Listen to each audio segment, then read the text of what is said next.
You see, first of all, I think this is the first time that we've been able to achieve zero infiltration so far, particularly in this period when the snow melts and it takes a while for the anti-infiltration obstacle system, the fence, to come up.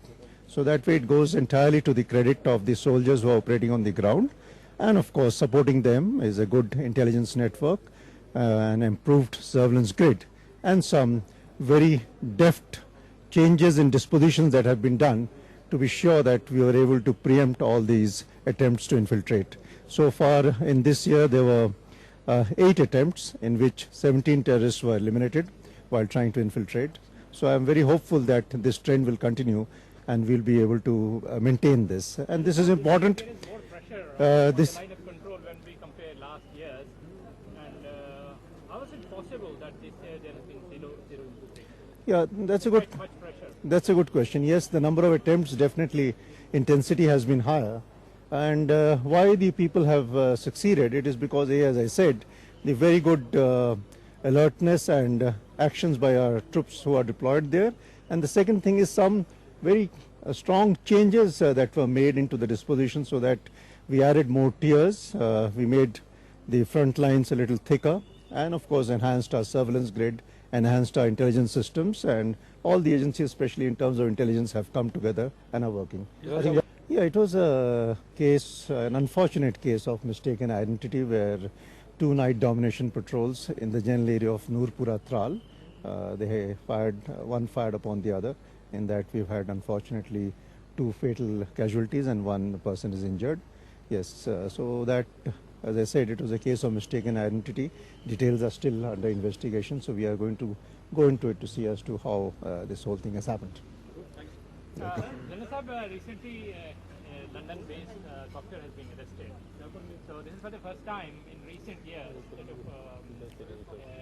person who is based outside the country is involved in some kind of militant activity.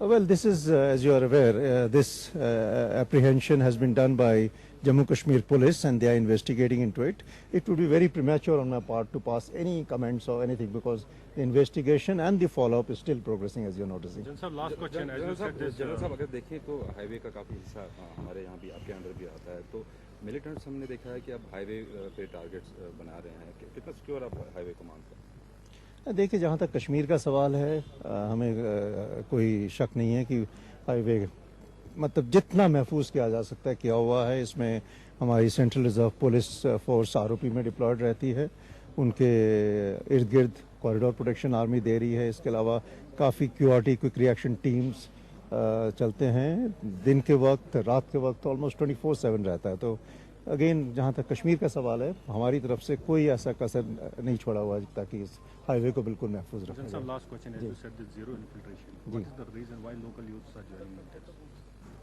Well, that, of course, there are multiple reasons why this is happening, and I think more important thing is, yes, it is something that we ought to be concerned about, and it is something that we are trying our best. If you see even the initiative that we have taken today, why is this initiative important? It is keeping the youth engaged. We had taken a boys' tour from 4 engineering colleges. By seeing them, the girls got motivated. Now the girls are going, and you've seen how happy they are, how they are looking at their future so brightly. So if you are able to carry forward these initiatives of engagement, empowerment and employment, I see no reason why this trend should continue. Thank you.